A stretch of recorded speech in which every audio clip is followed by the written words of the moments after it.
Recipe టేబుల్‌కు స్వాగతం. ఈరోజు Andhra special బొబ్బట్లు ఎలా తయారు చేయాలో చూద్దాం. కావలసిన పదార్థాలు: పచ్చిశనగపప్పు 1 కప్పు, పంచదార లేదా బెల్లం 1.5 కప్పు, మైదా 1.25 కప్పు, పచ్చిశనగపప్పు 1 కప్పు ఇలా ఉడకబెట్టుకోవాలి. నెయ్యి వేయించడానికి సరిపడినంత, ఉప్పు 1 పించ్ అంటే కొద్దిగా, బెల్లం 1.25 కప్పు, యాలకుల పొడి అర టేబుల్ స్పూన్, నూనె 4 లేదా 5 టేబుల్ స్పూన్స్. ముందుగా పూర్ణం ఎలా తయారు చేయాలో చూద్దాం.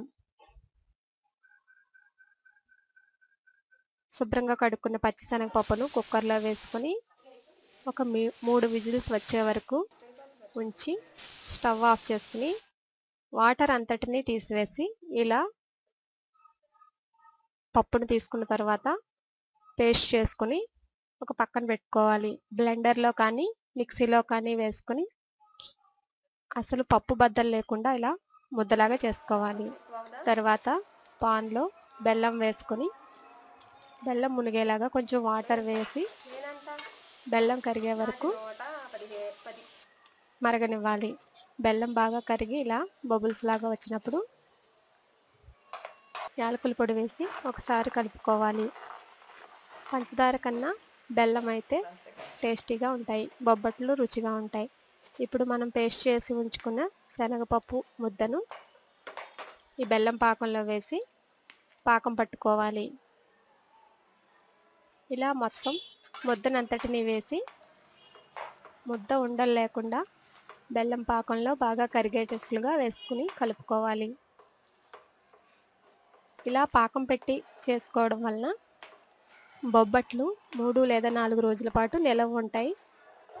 టేస్ట్ కూడా బాగుంటుంది. ఇలా పేస్ట్ లాగా మిశ్రమం తయారవుతుంది. ఈ తయారైన మిశ్రమాన్ని ఒక పక్కన పెట్టుకుని సిద్ధం చేసుకోవాలి. వీటిని చిన్న చిన్న ఉండల్లాగా తయారు చేసుకోవాలి. అంటే పిండి లోపల మనం పెట్టడానికి కాబట్టి చిన్న చిన్న ఉండలుగా చేసుకుంటే సరిపోతుంది.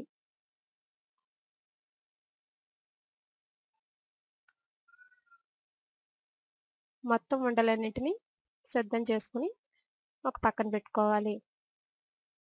ఇప్పుడు స్టెప్ 2 పిండి ఎలా కలుపుకోవాలో చూద్దాం. ముందుగా ఒక బౌల్లోకి జల్లించుకున్న మైదా పిండిని వేసుకొని కొంచెం ఉప్పు వేసుకొని ముందు ఒకసారి చేత్తో కలుపుకోవాలి. అంటే ఉప్పు పిండి కలిసేలాగా కలుపుకోవాలన్నమాట. తర్వాత కొంచెం వాటర్ వేసి మనం పూరీ పిండి ఎలాగైతే కలుపుతామో అలాగా కొంచెం మెత్తగా ఉండేటట్లుగా కలుపుకోవాలి.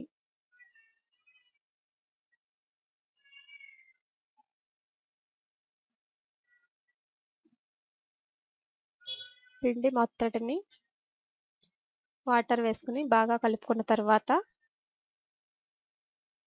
ఆయిల్ లేదా నెయ్యి, ఆయిల్ అయితే జారుగా ఉంటుంది కాబట్టి ఆయిల్ 4 టేబుల్ స్పూన్ వేసుకుని పిండిని బాగా పిసుక్కోవాలి. ఇక్కడ చూస్తున్నారు కదా వీడియోలో, నూనె ఎంత ఎక్కువ వేస్తే బొబ్బట్లు అంతలాగా బాగుంటాయి. నూనె వేసిన తర్వాత బాగా కలుపుకుని ఒక అరగంట సేపు నానబెట్టాలి. ఇలా నానబెట్టడం వల్ల బొబ్బట్లు స్మూత్గా వస్తాయి. ఆయిల్ ఎంత ఎక్కువగా వేస్తే అంత స్మూత్గా బొబ్బట్లు చేయడానికి అనువుగా ఉంటాయన్నమాట. పిండి బాగా జారుతుంది కాబట్టి ఆయిల్ ఎక్కువగా వేసుకోవాలి. పిండిని బాగా కలుపుకుని ఒక అరగంట సేపు నానబెట్టాలి. ఇప్పుడు బొబ్బట్లు ఎలా తయారు చేయాలో చూద్దాం. స్టెప్ 3 పిండిని ఒక ఉండలాగా తీసుకుని ఒక దళసరి పేపర్ మీద, ప్లాస్టిక్ కవర్ మీద చపాతీలాగా చేసుకోవాలి. చపాతీలాగా అంటే కొంచెం లావుగా అన్నమాట. ఇలా చేసుకున్న తర్వాత మనం తయారు చేసి ఉంచుకున్న ఒక ఉండను తీసుకుని ఈ మధ్యలో పెట్టి ఒత్తుకోవాలి. ఈ ప్రాసెస్ను చాలా జాగ్రత్తగా గమనించండి. ఇప్పుడు అంచుల వెంబడి ఒక్కొక్క వైపును ఇలా మూసివేసి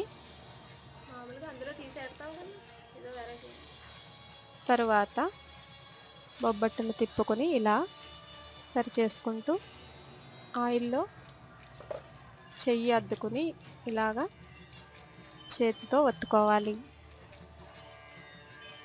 చేతితో సమానంగా ఒత్తుకోవాలి. మళ్ళీ ఎక్కువగా ఒత్తితే లోపల ఉన్న పూర్ణం బయటకు వచ్చేస్తుంది కాబట్టి జాగ్రత్తగా ఒత్తుకోవాలి. ఈ ప్రాసెస్ను మాత్రం జాగ్రత్తగా గమనించండి.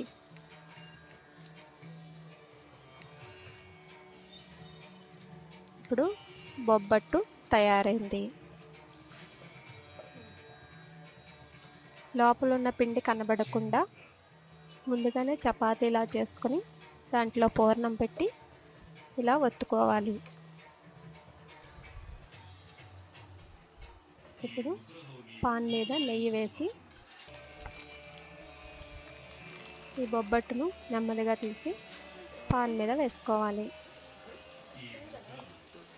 బొబ్బట్లు నేతితో కాల్చడం వల్ల చాలా టేస్టీగా ఉంటాయి. నెయ్యి లేదా ఆయిల్తో కాల్చుకోండి వీలుని బట్టి. అంచుల వెంబడి నెయ్యి వేసి తర్వాత బొబ్బట్టును తిప్పుకోవాలి. మళ్ళీ రెండో వైపున కూడా నెయ్యి వేసి కాల్చుకోవాలి. ఇలా అటు ఇటు బొబ్బట్టును తిప్పుకొని బ్రౌన్ కలర్ వచ్చే వరకు వేపుకోవాలి.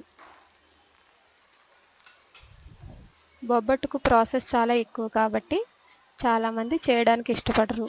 కానీ జాగ్రత్తగా గమనిస్తే ప్రాసెస్ అర్థమవుతుంది. అంటే ఎలా తయారు చేయాలో విధానం తెలుస్తుంది. ఇలా బ్రౌన్ కలర్ వచ్చే వరకు వేపుకొని బొబ్బట్టును తీసి ప్లేట్లో వేసుకోవాలి. బయట కొన్న వాటికన్నా మనం తయారు చేసుకున్నవైతే చాలా టేస్టీగా ఉంటాయి.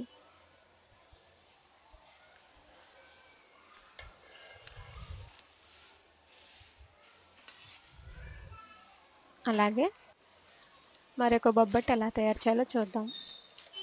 పిండి ముద్దను తీసుకొని సమానంగా చపాతీలాగా ఒత్తుకోవాలి. తర్వాత మధ్యలో మనం తయారు చేసుకున్న పూర్ణం ఉండను పెట్టి అన్ని వైపుల నుంచి పిండిని ఇలా మూసుకోవాలి. అంటే లోపల ఉన్న పూర్ణం కనబడకుండా కవర్ చేసుకుని తర్వాత దాన్ని తిప్పి, అంటే పూర్ణం లోపల పెట్టిన తర్వాత దాన్ని తిప్పి సమానంగా అన్ని వైపులా ఒత్తుకొని పూరీలాగా చేసుకోవాలి. లోపల ఉన్న పూర్ణం కనబడకుండా నెమ్మదిగా ఒత్తుకుంటూ ఉండాలి. మధ్య మధ్యలో నూనెలో చెయ్యిని ముంచి అద్దుకుంటూ ఉండాలి. ఇలా నూనెతో చేయడం వల్ల స్మూత్గా జరుగుతుంది, బొబ్బట్టు జరుగుతుంది. అలాగే అంచుల వెంబడి లావు లేకుండా ఒత్తుకోవాలి. అలా లావుగా కనుక వస్తే బొబ్బట్లు సరిగా వేగవు. ఇలా అయిన తర్వాత నేతితో వేపుకుని సర్వ్ చేసుకోండి. అంతే, చూసారు కదా రుచికరమైన బొబ్బట్లు మన ఇంట్లోనే ఎలా తయారు చేసుకోవాలో. ఆంధ్ర స్పెషల్ రెసిపీ కాబట్టి కొంచెం కష్టమైన టేస్ట్ చాలా బాగుంటుంది. మరిన్ని రుచుల కోసం రెసిపీ టేబుల్ను సబ్స్క్రైబ్ కాగలరు.